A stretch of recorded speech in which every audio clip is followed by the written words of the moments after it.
Okay, so everyone open up in the yellow pages go first.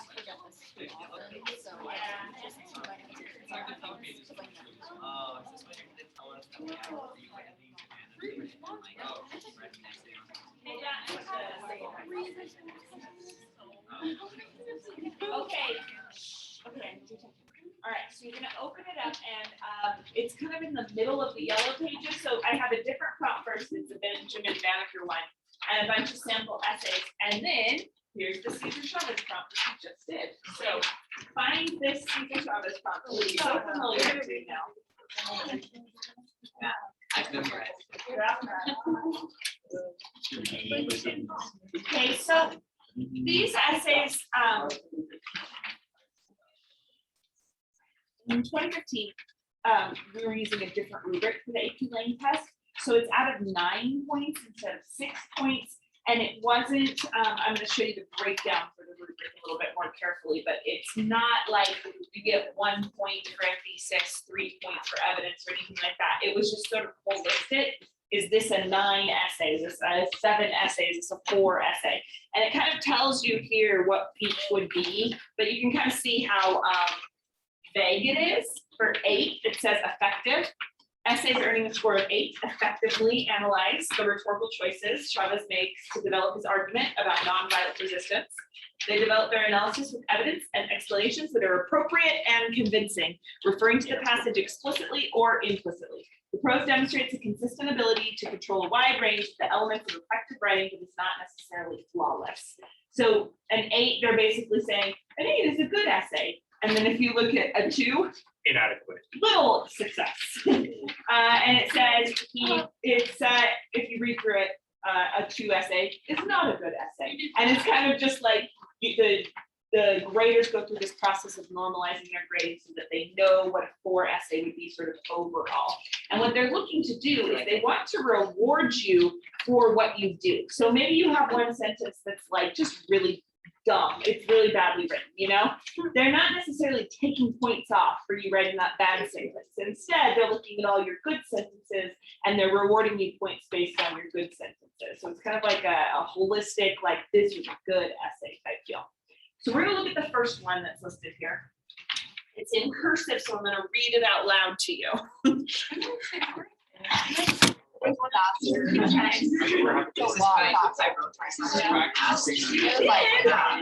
right. So while I am reading this, I want you to be making notes aside really quickly to yourself or underlining things that you want to come back to. You are basically going to be the teacher now. So let's pretend that you're the AP language teacher. And this is an essay, just like we just did. This is an essay that a student wrote in class. And to up the stakes a little bit, let's say you're an AP language teacher whose job is on the line. If you get a high pass rate in your classes, you get to keep your job. And if you get a low pass rate, then you're going to get fired and you're going to lose your house and lose your kids. And it's going to be really bad. Okay. So you have to give them notes to the side that helps them know what they're doing right and helps them know how they can improve. And if you're not specific enough with how they can improve, they might not get better, and then again, lose your house, lose your kids. What? I thought AP doesn't give feedback. AP doesn't, but you're the teacher. You're a pretend teacher in this scenario. Where you Will you give us feedback on our exams? Not the real ones, but this one. I was like, Okay, so yeah, we're pretending that this essay was written like at the beginning of the year, and you're trying to guide your students towards a better score, right? Okay, I made some notes to myself about some of this handwriting, but it might be a little bit slow going to the handwriting. The 60s was the height of the civil rights movement. After King's assassination, there were many calls for a violent response to the tragedy that had struck them. Cesar Chavez pleads with the people to help them see that the best way, the only way to achieve meaningful and significant change is through nonviolent actions. His use of striking diction, juxtapositions, and appeals to the fundamental beliefs of his readers leave his audience with little doubt as to the proper course of action. Chavez, less than 10 words into his request, has already tied nonviolence to power, thus followed by his claims of nonviolence provides the opportunity to stay on the offensive, gives his readers the impression that nonviolence is innately connected with power and importance. He goes on to say that those who are truly concerned about the people will not stray from the path of nonviolence, giving his readers no choice but to agree if they want to consider themselves good people. His deliberate contrasts of words such as freedom and democracy to harsher, unforgiving terms such as vicious type of oppression and no honor to destroy violence convinces his audience that violence is a horrid thing.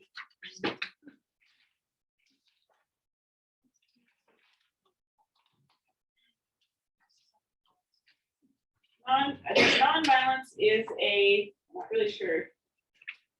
Non-violence and It's a thing. Yeah, well, nonviolence and peaceful resistance embodies the virtues of America and citizens everywhere. Good. Although he considers possible protests, we are not blind to feelings of frustration. He emphasizes balance and patience through his powerful word choices. His comparisons between a nearly perfect instrument of change juxtaposed with those who espouse violence exploit people serve the purpose of shaming readers who advocate for violence and strengthen support for nonviolence resistance. Chavez's coercive diction and juxtaposition delineates the pros of nonviolence and cons of violence, strengthening support for his cause.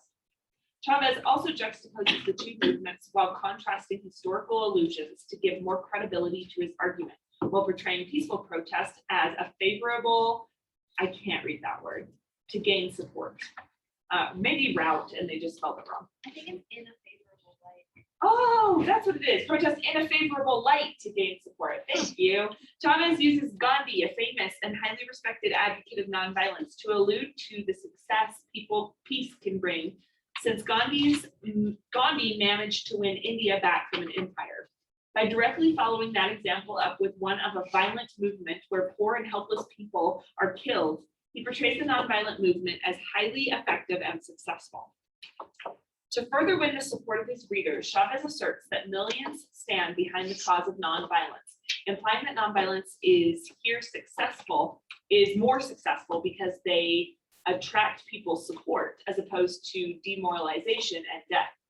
By using historical examples and obvious contrasts, Chavez manages to portray peaceful protests in a highly favorable light, encouraging many readers to support his cause, one that seems to be successful, safe, and supported by many.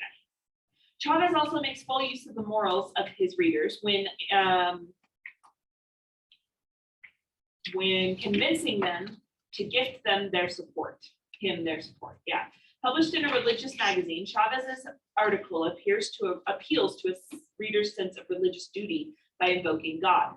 By advocating that God has mandated that life is not something that can be taken away, he sways many of the deeply religious to his side. He also appeals to readers' sense of humanity and virtue, portraying nonviolence as something for those who don't want to exploit the weak or poor, and for those who truly care about people. His audience's morality will not let them be a part of a vicious type of oppression or have victory come at the expense of injury and death, or even lose regard for human beings.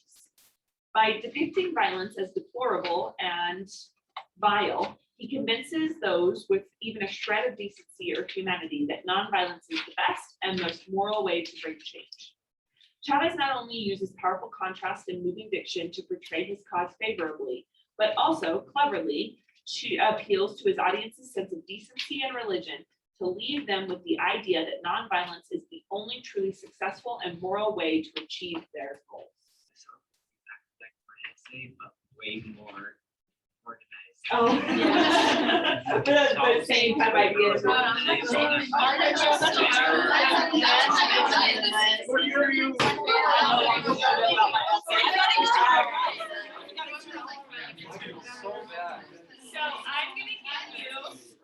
I'm gonna give you 5 minutes to write a few comments. 5 minutes is not very long. Usually I'm spending like So for 5 minutes, I want you to kind of pinpoint the exact spots where they're doing really well and where they could use the most improvement, because you'll probably only be able to have like 5 little comments here. So give them some comments, pretend they're your student, and your job depends on it. Oh, yeah, so do it in your packet unless you're borrowing the packet. And then you're gonna have to do it just on a separate sheet of paper, make quick notes. I don't wanna judge. Did you do? Did they give it to you? That's okay. It's up here. No. What did they get on the? What they got? Well, so I just want you to decide what their score is. So, I think they got like so, hang on. So I'm gonna give you 5 minutes to yourself. So quietly, you're the teacher. So quietly making some notes on there. Okay, while you are doing this, again, quietly, I'm going to come by and check off your Ta-Nehisi Coates things. So just have a finger in there. I can look at it very quickly.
Looks great, gotcha.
Okay.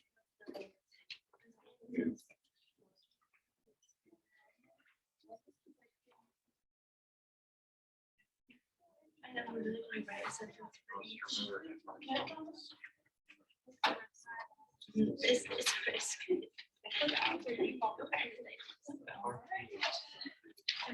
Oh, yeah. I'm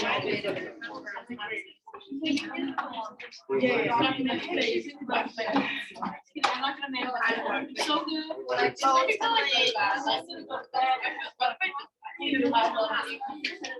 I think I. I knew that. Bro, what's the Like this just. Oh,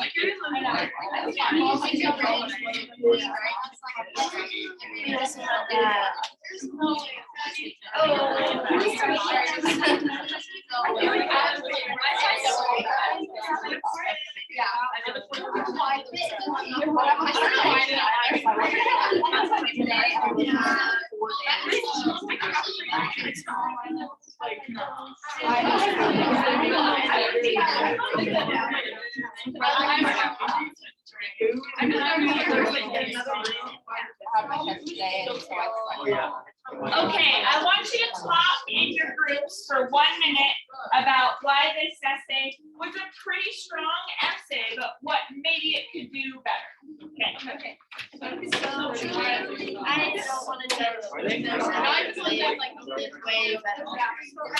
I really thought they got a two. I'm screwed. I really don't.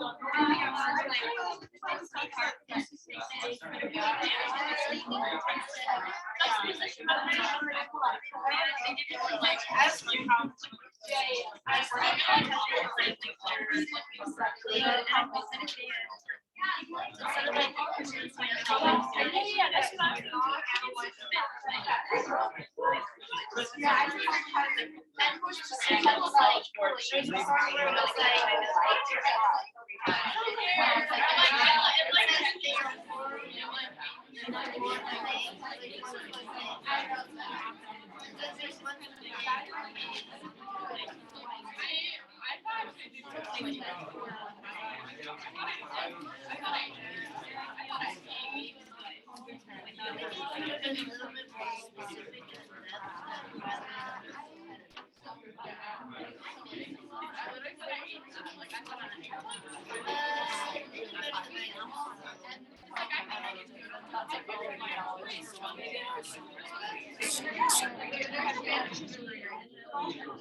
Okay, let's reconvene here.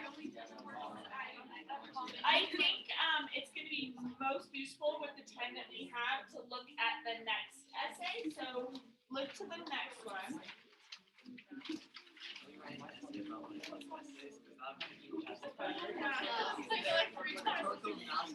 Yeah. How important is spelling? Spelling is not very important. That's a good question. If every word were spelled wrong, they might see that as, okay, this person has a grammar problem. They don't have full command of the English language, right? But if you have a few words spelled incorrectly, that's not going to count against you. And they even write that in the score, right? It's not flawless. They know it's a first draft, and that's okay that it's a first draft. So spelling is not that big. Okay. Have you ever been a grader? I haven't. I No. wanna write it like you. Okay. I could be, but oh, they won't give me mine. I was like, you should grade. Okay, so I'm gonna read this one out loud to you again, and just make a couple marks as you go so that you're able to comment on what they do well, what they need to improve. Your job depends on it. Okay. The civil rights movement, CRM, was one that changed American society drastically. It is studied in every American history class across the country, and Dr. Martin Luther King Jr. is a household name. Many credit the success of the CRM to Dr. King's use of nonviolence. Cesar Chavez expresses his unwavering support for Dr. King's method of nonviolence through logical support and contrast in his article publishing a religious fantasy. Throughout his article, he supports his claim that nonviolence is more powerful than violence. With a strong argument, Chavez uses the idea that nonviolence will attract people's support to promote nonviolence. Anyone looking to elicit change wants just that, people on their side. By proving that nonviolence results in gaining support with evidence, such as America's conscience and their yearning for justice, Chavez convinces his audience and any activists or social reformers that nonviolence is beneficial to any cause. Chavez even refers to history to strengthen his argument, encouraging his readers to learn from the past. Who gets killed in the case of nonviolent revolution? The poor, the workers. In most cases, the people who are after change are the minority, the oppressed, the poor. Chavez's use of this example dissuades the people who are considering violence to achieve their goal from ever attempting it. When looking at the consequences of violence in history, he convinces his audience that nonviolence is the right choice. Within each of Chavez's pieces of evidence, he uses another powerful tool, contrast. The overall organization of his article follows a certain format. He first supports nonviolence and then follows that support with a hypothetical if. For example, directly after his paragraph praising the boycott, he has the if. If we beat the growers at the expense of violence, victory would come at the expense of injury and death. The result is similar to that of when he used history as evidence. The readers have this continued comparison in their minds as they read. Nonviolence, good results, violence, bad results. He maintains the comparison through diction as well, describing nonviolent protests as powerful and the protesters as having a just and moral cause. Meanwhile, violence is described as senseless, temporary, and demoralizing, all strong and negative words when describing change.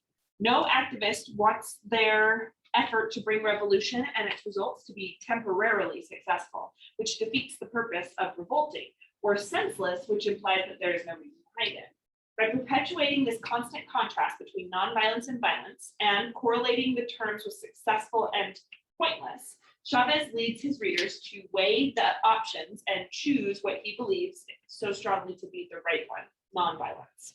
Cesar Chavez's vehement support of the nonviolent approach is made clear through his logical, well-developed reasons and his use of contrast between good and bad. According to Chavez, it's not even a choice. Nonviolence is the only way to go. Okay, we're running out of time, so what I want you to do is in your groups, talk about what's good about this essay and what needs work. Okay,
I want you,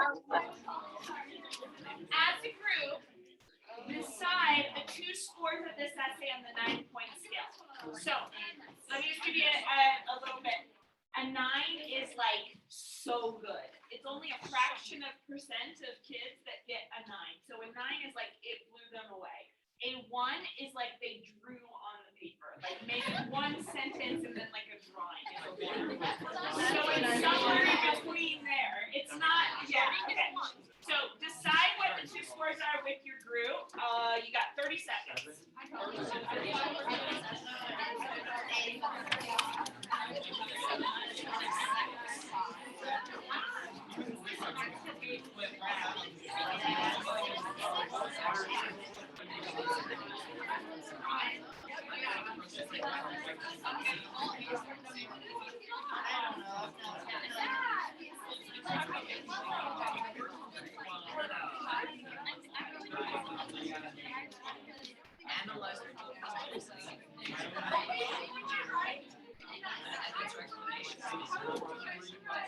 All right, let me check in.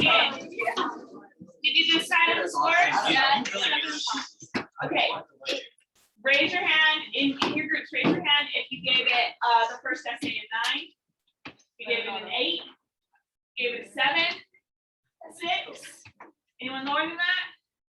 Okay, good. And then on the second essay, how many gave it a 9, an 8, 7, a 6, a 5, 4? Anyone lower? Whoa, how much? Wow.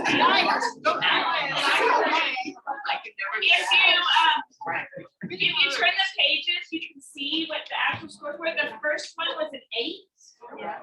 And the second one was a 6. I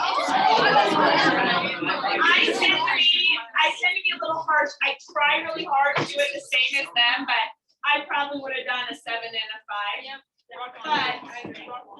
But your standards are high.